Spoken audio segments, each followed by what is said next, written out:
Time now for PFT on Yahoo Sports. Peter King and Mike Florio reviewing the biggest stories in the National Football League. We get rolling with Week 1. Biggest storyline this season, Peter King, what do you think it will be?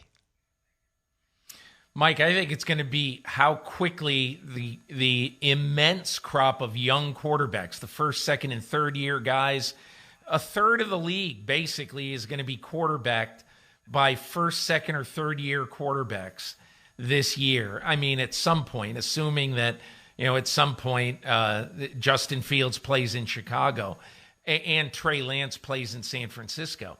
But I look at this year as, okay, young quarterbacks playing very, very early with the weight of needy franchises. Jacksonville with Trevor Lawrence. Obviously, the Jets with Zach Wilson. All Zach Wilson has to do is be the heir to Joe Namath. The Jets have been looking for that for a half century. And so there's all of this pressure on these young guys. So they hold the key to some very needy franchises. Yeah, look, I agree with you, and it is fascinating. 5 quarterbacks taken in the first 15 selections. 3 of them will be Week 1 starters, and it feels like just a matter of time before the other 2, Trey Lance and Justin Fields, will take over.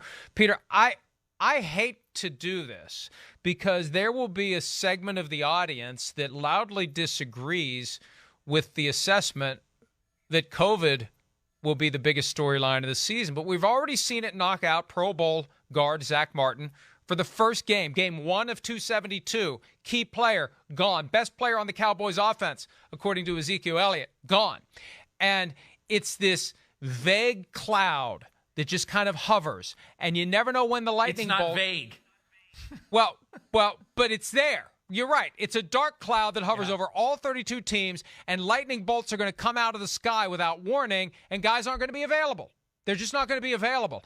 And I almost feel like this year, Peter, with the protocols for the vaccinated players, the incentives and the enticements to get guys to get vaccinated, they're allowed to go out in the community.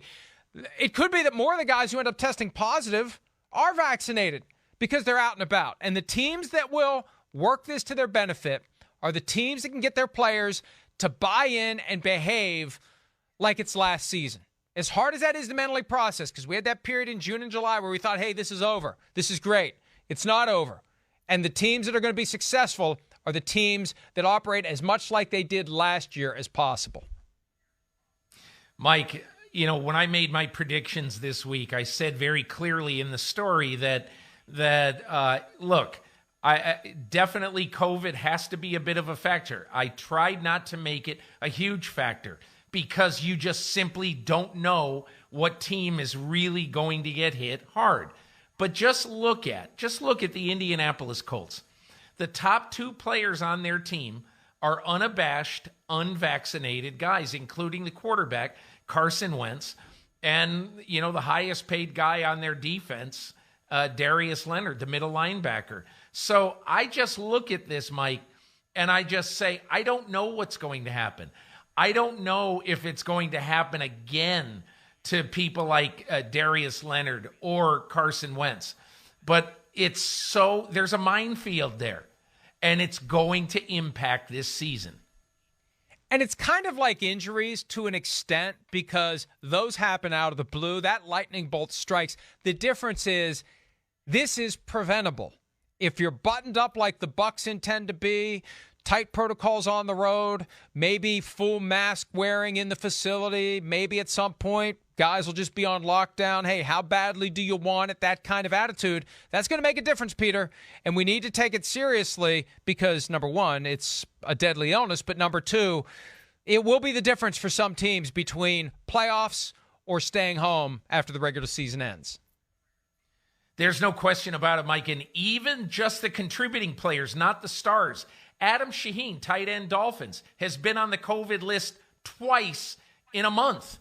And he's not going to get the shot. So it's going to continue to rear its ugly head. Cowboys had 7 players on COVID reserve all of last year. In the last week and a half, they've had 9. That's it for now. PFT on Yahoo Sports all season long. Thanks for some of your time. We'll see you next time.